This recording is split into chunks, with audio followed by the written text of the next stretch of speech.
YCP మాజీ మంత్రి రోజాకు సంబంధించి ఒక వీడియో అయితే సోషల్ మీడియాలో వైరల్ అవుతూ ఉంది.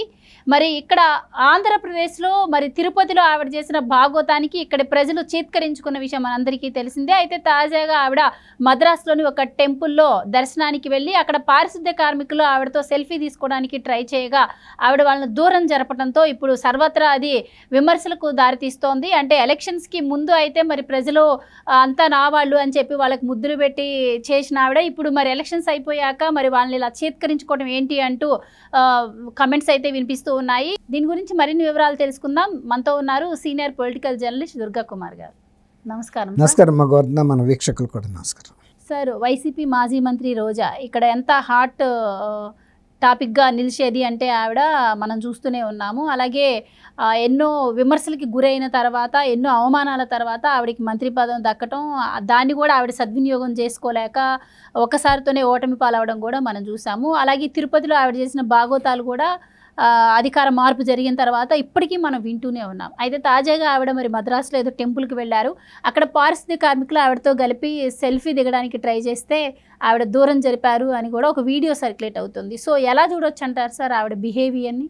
ఆమె ఎప్పుడైనా అలాగే ఉంటుందమ్మా. అప్పుడు ఎన్నికల ముందు వేరు, ఎన్నికల తర్వాత వేరు.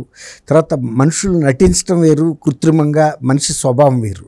మనిషి స్వభావం అనేది మనం ఎన్నోసార్లు దాయాలని ప్రయత్నించినా ఏదో ఒక టైంలో బయటపడిపోద్ది. సపోజ్ ఒక వ్యక్తి అతను మదర్ టంగ్ కాకుండా ఇంగ్లీష్ మాట్లాడటానికో తాపత్రయపడుతున్నాడు అనుకోండి, అయిన దానికి కాని దానికి ఆడికి వచ్చినా రాపోయిన ఇంగ్లీష్లో మాట్లాడటానికి ప్రయత్నిస్తారు. వాడిని లాగి నెత్తి మీద ఒకటి కొట్టండి అమ్మో అంటాడు, అది మదర్ టంగ్ ఏదో అది వచ్చేస్తాయి. అట్లాగే ఈ కూడా అసలు స్వభావాలని కప్పిపుచ్చి ఓట్ల కోసం, జనంలో టీవీలో పబ్లిసిటీ కోసం నటించడం వేరు. నిజమైన ప్రేమ అనేది ఉంటే అది వేరే ఉంటుంది. వాళ్ళ మీద ఒక తక్కువ అభిప్రాయం ఉండి పలానాళ్ళు సామాజికంగా తక్కువ, కానీ ఎన్నికల ముందు మాత్రం కెమెరాల ముందు మాత్రం ఒక రకంగా వ్యవహరించి అవి ఒక్కోసారి ఆటోమేటిక్గా తన్నుకొచ్చేస్తాయి. నిన్న నేను కూడా చూశాను ఆ వీడియో. తిరుచెందూర్ అక్కడ సుబ్రహ్మణ్య స్వామి మురుగన్ టెంపుల్ చాలా ఫేమస్. అక్కడికి వెళ్ళింది సల్వమణితో భర్తతో సహా. వెళ్ళి బయటకు వస్తూ ఉన్నప్పుడు పూజారులు కూడా వెంట వస్తున్నారు. ఇంతలోకి వాళ్ళు అక్కడ ఆలయ పరిశుభ్రం చేసే సిబ్బంది ఉంటారు కదమ్మా, వాళ్ళు యూనిఫామ్లో ఉన్నారు. పరిగెత్తుకుంటా వచ్చి ఫోటో దిగబోయారు. వాళ్ళు ఏముంటుంది, ఎవరికి వాళ్ళు అట్లా అనుకోరు కదా, వీళ్ళు కించపరిచేటట్టు చేస్తారని. ఈ వెంటనే దూరంగా నుంచోమని చెప్పేసింది సైగ్గా. అంటే నా పక్కన పూజారులు ఉన్నారు, మేమంతా పెద్ద వర్గం, మీరు మామూలు వాళ్ళు, దగ్గరికి వచ్చి స్వాభావికంగా ఆమె ఒక సినిమా హీరోయిన్, నేను చాలా అందంగా ఉంటాను, లేకపోతే చాలా అధికారం ఉంది నాకు, ఒక మంత్రిగా చేశానని స్వతహాగా ఉండే ఆ అభిప్రాయంతో ఆమె దూరంగా ఉంచింది. అదే ప్రేమ, ప్రజల పట్ల నిజమైన అభిమానం ఉండేవాళ్ళు దగ్గర తీసుకుంటారు ఎవరినైనా. వాళ్ళు మనుషులే, మనం మనుషులమే. మనం ఏదో పెద్ద పట్టుచీర కట్టుకున్నాము, వాళ్ళేమో ముతకగా యూనిఫామ్ వేసుకున్నందువల్ల వాళ్ళేమి మనుషులు కాకుండా పారు. అభిమానం అనేది ఉండాలి, స్వతహాగా ఇతరుల పట్ల ఒక ఆదరణ అనేది ఉండాలి. ఎప్పుడైనా దగ్గర తీసుకుంటారు. కెమెరాలు ఉన్నాయా ఇక్కడ అని ఆ పబ్లిసిటీ కోసం తీసుకునే వాళ్ళు వేరే ఉంటారు.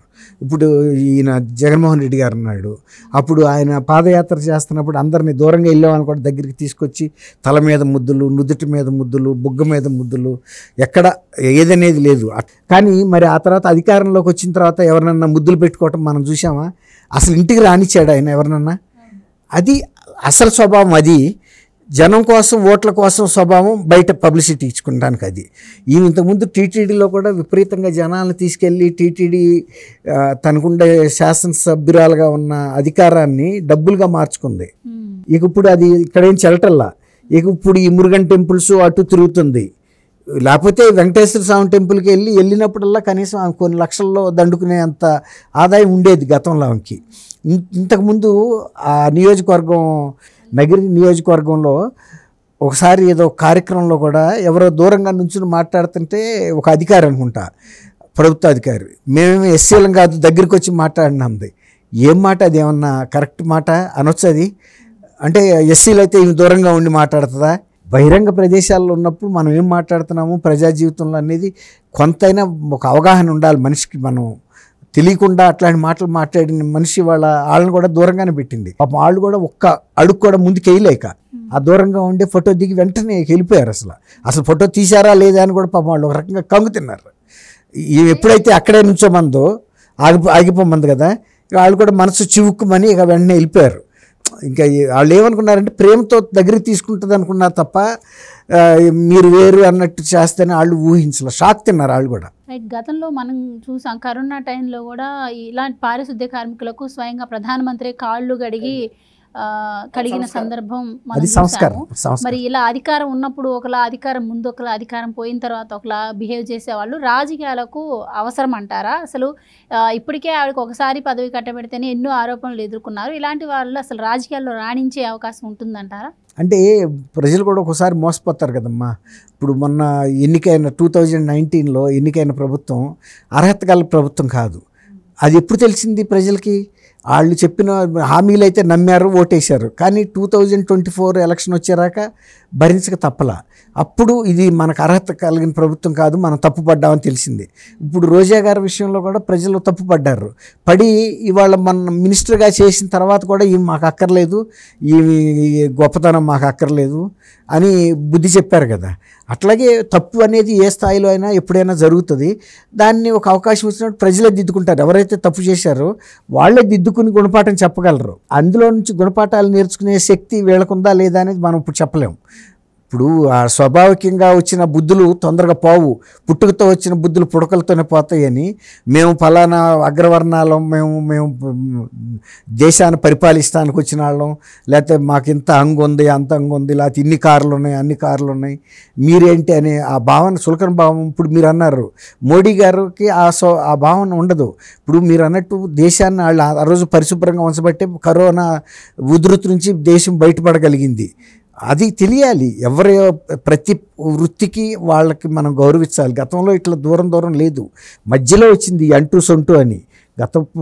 మన పూర్వీకులు కూడా ఎంతో ఉదాత్తంగా అందరూ కలిసి సహపంక్తి భోజనాలు తినేవాళ్ళు, వివిధ వృత్తులాళ్ళు.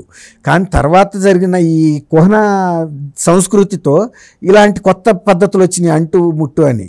ఇప్పుడు వాటినన్నింటినీ ఎవరు పగలగొట్టగలుగుతున్నారు? సంస్కారం కలిగిన వాళ్ళు, నిజమైన సంస్కారం కలిగిన వాళ్ళు. మనకి పారిశుద్ధ్య కార్మికులు వేరు కాదు, ఒక టీచర్ ఎంత ముఖ్యమో పారిశుద్ధ్య కార్మికుడు కూడా అంతే ముఖ్యం. వాళ్ళు 4 రోజులు కనుక చెత్త ఎత్తకపోతే ఊళ్ళో ఎంత గబ్బు పట్టిపోతాయమ్మా, అవునా కదా? ఇప్పుడు మనమే పొద్దున సాయంత్రం ఇళ్లలో ఊడ్చుకుంటాం కదా.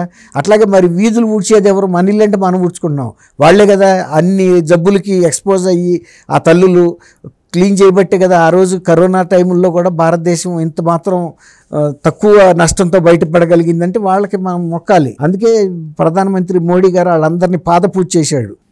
అది సంస్కారవంతులకి అర్థమవుతుంది. మిగిలిన వాళ్ళకి ఏంటంటే నా పట్టుబట్టలు మాసిపోతాయేమో, నా వజ్ర వైడూర్యాల నగలు మాసిపోతాయేమో అనే ఒక ఫీల్ ఉంటుంది. అదే బాగా చదువుకున్న వాళ్ళకి, నిజమైన సంస్కారం ఉండ పండితులకు ఉండదు. ఈవెన్ అంతెందుకమ్మా, ఇక్కడ చిలుకూరు బాలాజీ ఉంది కదా, రంగరాజన్ గారిని ఉన్నాడు, డాక్టర్ రంగరాజన్ గారిని. ఆయన హరిజనుడిని భుజాల మీద ఎక్కించుకుని తీసుకుని గుళ్ళోకి మోసుకెళ్ళాడు ఆయన.